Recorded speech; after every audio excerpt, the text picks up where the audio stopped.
Hello friends, welcome to let's quiz. आज के इस वीडियो में हम लोग सीटेट एग्ज़ाम 2023 के लिए यहाँ पे इस वीडियो में सीडीपी का क्वेश्चन टॉप 20 क्वेश्चन करने वाले हैं, जो आपके एग्ज़ाम में बार बार पूछा गया है, जो आपके एग्ज़ाम में मोस्ट इम्पॉर्टेंट रहने वाला है। यहाँ पे वीडियो को स्टार्ट करने से पहले मैं आपको बता देना चाहती हूँ कि यहाँ इससे पहले मैंने 2-3 वीडियो और बनाई हुई है, उसकी प्लेलिस्ट बनी हुई है, आप जाके वहाँ पे देख सकते हैं, जो आपके एग्ज़ाम में हेल्प होगी। और यहाँ पे सबसे पहले ये बता देना चाहती हूँ कि जो यह क्वेश्चन कराया जा रहा है, इससे रिलेटेड भी क्वेश्चन मैं आपको बताने वाली हूँ। तो आपका इस वीडियो का सबसे पहला क्वेश्चन ये बनता है कि हमारा शिक्षा के माध्यम से कल्याण होता है। तो शिक्षा के माध्यम से क्या कल्याण होता है? तो यहाँ 4 विकल्प दिया गया है। तो हमारा पहला विकल्प है समाज के सभी वर्गों का, ऑप्शन बी आदर्श परिवार का, ऑप्शन सी मनुष्य के व्यक्तित्व का, ऑप्शन डी छात्र व छात्राओं का। तो जो शिक्षा के माध्यम से कल्याण होता है तो वो किससे होता है? तुम्हारा राइट आंसर हुआ ऑप्शन नंबर ए, समाज के सभी वर्गों का। क्योंकि ऐसे क्वेश्चन आएंगे तो आप इसे देखते रहिएगा। यहाँ पे हमारा क्वेश्चन नंबर 2, एक अध्यापक के रूप में आप प्राथमिकता देंगे तो किसे देंगे? तो यहाँ 4 विकल्प है। तो ऑप्शन ए विज्ञान विषयों का, ऑप्शन बी वैज्ञानिक दृष्टिकोण एवं विचार का, या फिर ऑप्शन सी उच्च विचारों का, या ऑप्शन डी आस्था को। तो जो एक अध्यापक के रूप में आप प्राथमिकता देंगे तो क्या देंगे? तो हमारा राइट आंसर होगा ऑप्शन नंबर बी, वैज्ञानिक दृष्टिकोण एवं विचार को। तो जो एक अध्यापक के रूप में प्राथमिकता देंगे तो वैज्ञानिक दृष्टिकोण एवं विचार को। क्वेश्चन नंबर 3, आपके अध्यापन करते समय आप अध्यापन करते समय यदि कोई छात्र आपकी त्रुटियों की ओर संकेत करता है तो आप क्या करेंगे? तो यहाँ हमारा ऑप्शन है छात्रों को कक्षा को वापस मिलने के लिए कहेंगे, ऑप्शन बी छात्र को चुप रहने के लिए कहेंगे, या फिर ऑप्शन सी स्वीकार कर लेंगे, या ऑप्शन डी दूसरे दिन अच्छी तैयारी करके जाएंगे। ऐसा कुछ नहीं है। अगर अध्यापक से त्रुटि हो रही है तो यहाँ पे आपको बच्चों के सामने या कुछ भी तो आप उन्हें स्वीकार कर लेंगे, क्योंकि अध्यापन करते समय किसी से भी कोई भी त्रुटि हो सकती है। वो मुझसे भी त्रुटि हो सकती है, आपसे भी हो सकती है। इन द फ्यूचर में कोई भी छात्र आगे भविष्य में टीचर बन रहा है तो उनसे भी त्रुटि हो सकती है। तो ये नहीं है कि आप उसको मना कर देंगे छात्रों के सामने, कि ऐसा कुछ नहीं है, लेकिन आपको उनके सामने स्वीकार कर लेंगे ऐसा। हमारा नेक्स्ट क्वेश्चन यहाँ पे पूछा है कि क्वेश्चन नंबर 4, आपको मालूम हुआ है कि आपके प्रधानाचार्य संस्था में कुछ गलत कार्य कर रहे हैं तो आप क्या करेंगे? यहाँ पे ऑप्शन ए उच्चाधिकारियों से शिकायत करेंगे, ऑप्शन बी उन्हें समझाने का प्रयास करेंगे, या ऑप्शन सी उस तरफ से अनदेखी करेंगे, या ऑप्शन डी साथियों से परामर्श करके ही कोई निर्णय लेंगे। ऐसा क्या करेंगे? तो आपको मालूम हुआ है कि आपके प्रधानाचार्य संस्था में कुछ गलत कर रहे हैं तो आप क्या करेंगे? तो हमारा राइट आंसर हुआ सबसे पहले हम उन्हें समझाने का प्रयास करेंगे, option number B. Question number 5, यहाँ पे प्रौढ़ शिक्षा किन व्यक्तियों के अधिकार में होना चाहिए?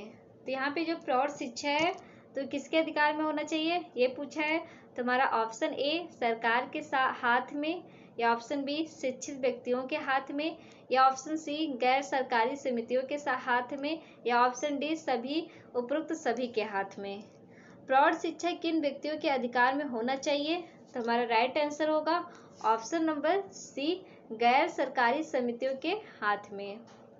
क्वेश्चन नंबर 6, यदि कोई अभिभावक आपसे मिलने कभी नहीं आता तो आप क्या करेंगे? तो यहाँ पे ऑप्शन ए बालक को दंड देना प्रारंभ कर देंगे, ऑप्शन बी बालक पर ध्यान नहीं देंगे, ऑप्शन सी उनसे स्वयं मिलने जाएंगे, ऑप्शन डी अभिभावक को पत्र लिखेंगे। यहाँ पे ये पूछा है तो बताइए क्या करेंगे? यदि कोई अभिभावक आपसे मिलने कभी नहीं जाता तो आप क्या करेंगे? तो यहाँ हमारा राइट आंसर होगा तो हमारा राइट आंसर हो ऑप्शन नंबर डी। यहाँ पे अभिभावक को पत्र लिखेंगे। क्या लिखेंगे? अभिभावक को पत्र लिखेंगे। यहाँ पे क्वेश्चन नंबर 7, शिक्षकों के बीच संघर्ष का सबसे दूषित परिणाम होता है। तो क्या होता है? ऑप्शन ए, शिक्षण समय में कमी। ऑप्शन बी, छात्रों का व्यवहार बिगड़ जाना। ऑप्शन सी, पाठ्य सहगामी क्रियाओं से प्रभावित होना। ऑप्शन डी, प्रधानाध्यापक तथा अध्यापक के संबंध में खराब हो जाना। तो यहाँ पे पूछा है शिक्षकों के बीच संघर्ष का दूषित परिणाम होता है। तो क्या होता है? तो हमारा राइट आंसर होगा ऑप्शन नंबर बी, छात्रों का व्यवहार बिगड़ जाना। क्वेश्चन नंबर 8, छात्रों में अनुशासन बनाए रखने के लिए एक शिक्षक की कौन सी भूमिका सराहनीय है? तो कौन सी भूमिका सराहनीय है यहाँ पे ये पूछा है। तो ऑप्शन ए, शिक्षकों की अपनी योग्यता। ऑप्शन बी, शिक्षक का विचार। ऑप्शन सी, शिक्षक का व्यक्तित्व। या ऑप्शन डी, शिक्षक की कक्षा प्रबंधन की क्षमता। बताइए तो यहाँ पे क्या होगा इसका राइट आंसर? तो हमारा राइट आंसर हुआ ऑप्शन नंबर डी, शिक्षक की कक्षा प्रबंध की क्षमता। क्वेश्चन नंबर 9, किस विद्वान ने यह कहा था कि शिशु का मस्तिष्क कोरी स्लेट की तरह है? तो यहाँ option A, Rousseau. Option B, Plato. Option C, Adler. Option D, Butler. तो यहाँ पे किस विद्वान ने कहा कि जो शिशु का मस्तिष्क होता है वो कोरी स्लेट की तरह होता है? तो हमारा राइट आंसर हुआ ऑप्शन नंबर बी, प्लेटो। जो रूसो होते हैं प्रकृतिवाद होते हैं। क्वेश्चन नंबर 10, किस विद्वान ने सीखने के 5 चरण बताए हैं? तो यहाँ पे option A, Froebel. Option B, Herbart. Option C, Plato. Option D, Comenius. तो यहाँ पे किस विद्वान ने सीखने के 5 चरण बताए हैं? तो हमारा राइट आंसर हुआ ऑप्शन नंबर बी, हर्बर्ट ने। हर्बर्ट ने भी पंचपदी जो प्रणाली होता है इन्होंने ही बताया है। क्वेश्चन नंबर 11, अनुशासन भंग करने वाले छात्र को दिया गया दंड ऐसा होना चाहिए। तो क्या भय के कारण कोई छात्र अनुशासन भंग न करे? या ऑप्शन बी, वह छात्र हमेशा उसकी याद करके कांप जाए। या ऑप्शन सी, दंड पाने वाला छात्र अपने को सुधार ले। या फिर स्कूल घर में उसकी चर्चा हो। तो यहाँ इसका राइट आंसर हुआ ऑप्शन नंबर सी। यहाँ पे देखिए इसका आंसर भी लिखा, दंड पाने वाला छात्र अपने को सुधार ले। हमारा नेक्स्ट क्वेश्चन, किंडरगार्टन स्कूल सबसे पहले किस देश में खोले गए थे? तो यहाँ ऑप्शन ए, इंग्लैंड में। ऑप्शन बी, इटली में। ऑप्शन सी, जर्मनी में। ऑप्शन डी, फ्रांस में।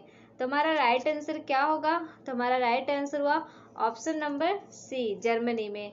तो जो किंडरगार्टन स्कूल सबसे पहले किस देश में खोले गए थे? तो ये जर्मनी में। क्वेश्चन नंबर 13, भाषा सीखने का प्रभावी उपाय है। तो क्या है? तो ऑप्शन ए, पाठ्य पुस्तकें पढ़ना। ऑप्शन बी, सहायक पुस्तकें पढ़ना। ऑप्शन सी, अखबार पढ़ना। या ऑप्शन डी, वार्तालाप करना। तो यहाँ पे ये पूछा गया है कि जो भाषा सीखने का प्रभावी उपाय है तो क्या होगा? तो हमारा right answer option number D, वार्तालाप करना। क्वेश्चन नंबर 14, छात्रों के चरित्र निर्माण में सबसे अधिक महत्वपूर्ण भूमिका किसकी होती है? तो यहाँ ऑप्शन ए, अध्यापक के उपदेशों की। ऑप्शन बी, स्वयं अध्यापक के आदर्श की। ऑप्शन सी, महापुरुषों की जीवन गाथा पढ़ाने की। ऑप्शन डी, धार्मिक शिक्षा की। तो यहाँ पे बताइए क्या होगा? तो हमारा राइट आंसर होगा ऑप्शन नंबर बी, स्वयं अध्यापक के आदर्श की। क्वेश्चन नंबर 15, निम्नलिखित शिक्षण विधियों में से कौन सी विधि वास्तविक अनुभव को प्रदान करने के दृष्टिकोण से उत्तम है? तो ऑप्शन ए, भ्रमण विधि। ऑप्शन बी, प्रोजेक्ट विधि। ऑप्शन सी, भाषण विधि। और चौथा क्या है? पाठ्य पुस्तक विधि। तो यहाँ पे पूछा गया निम्नलिखित शिक्षण विधियों में से कौन सी विधि वास्तविक अनुभवों का प्रदान करने के दृष्टिकोण से उत्तम है? तो हमारा राइट आंसर होगा ऑप्शन नंबर ए, भ्रमण विधि। क्वेश्चन नंबर 16, यहाँ पे पूछा है निःशुल्क और अनिवार्य शिक्षा लागू होने के फलस्वरूप। तो ऑप्शन ए, बालकों में साक्षरता बढ़ी है। ऑप्शन बी ग्रामीण क्षेत्रों में साक्षरता बढ़ी है, ऑप्शन सी देश में साक्षरता बढ़ी है, ऑप्शन डी ये सभी। तो जो निःशुल्क और अनिवार्य शिक्षा लागू होने के फलस्वरूप है, तो हमारा राइट आंसर क्या होगा? ये हमारे विकल्प चारों सही है, तो हमारा राइट आंसर हुआ ऑप्शन नंबर डी ये सभी। क्वेश्चन नंबर 17, नर्सरी स्कूल की शुरुआत किसने की थी? यहाँ पे पूछा है नर्सरी स्कूल की शुरुआत किसने की थी? तो option A Dalton, option B John Dewey, option C Froebel, option D Annie Besant. तो यहाँ पे हमारा राइट आंसर क्या होगा? हमारा राइट आंसर हुआ ऑप्शन नंबर सी फ्रोवेल। यहाँ पे पूछा है कि नर्सरी स्कूल की शुरुआत किसने की? तो हमारा राइट आंसर हुआ फ्रोवेल ने। क्वेश्चन नंबर 18, शिक्षा के क्षेत्र में सर्वाधिक महत्वपूर्ण तत्व अभिरुचि है, यह विचार किसका था? तो हमारा राइट आंसर हुआ option number A Rousseau, option number B Maria Montessori, option number C McDougall, option D TP Nunn. तो जो शिक्षा के क्षेत्र में जो सर्वाधिक महत्वपूर्ण तत्व अभिरुचि है, तो यह विचार किसका था? तो यहाँ पे ये पूछा है, तो हमारा राइट आंसर होगा, तो हमारा राइट आंसर हुआ option number D TP Nunn. Question number 19, आजकल के आवासीय स्कूल की तरह भारतीय पद्धति के स्कूल थे, तो क्या थे? ऑप्शन ए मदरसे, ऑप्शन बी आश्रम, ऑप्शन सी गुरुकुल, ऑप्शन डी मकतब। तो जो आजकल के आवासीय स्कूल की तरह भारतीय पद्धति के स्कूल थे, तो क्या थे? तो हमारा राइट आंसर होगा ऑप्शन नंबर सी गुरुकुल थे। क्वेश्चन नंबर 20, भारत में स्त्री शिक्षा के एक महान समर्थक थे, तो के कौन थे? हमारा option A Mahatma Gandhi, option B Rabindranath Tagore, option C Karve, option D Aurobindo. तो यहाँ पे भारत में जो स्त्री शिक्षा के एक महान समर्थक थे, तो हमारा राइट आंसर क्या होगा? तो हमारा राइट आंसर हुआ ऑप्शन नंबर सी कार्वे।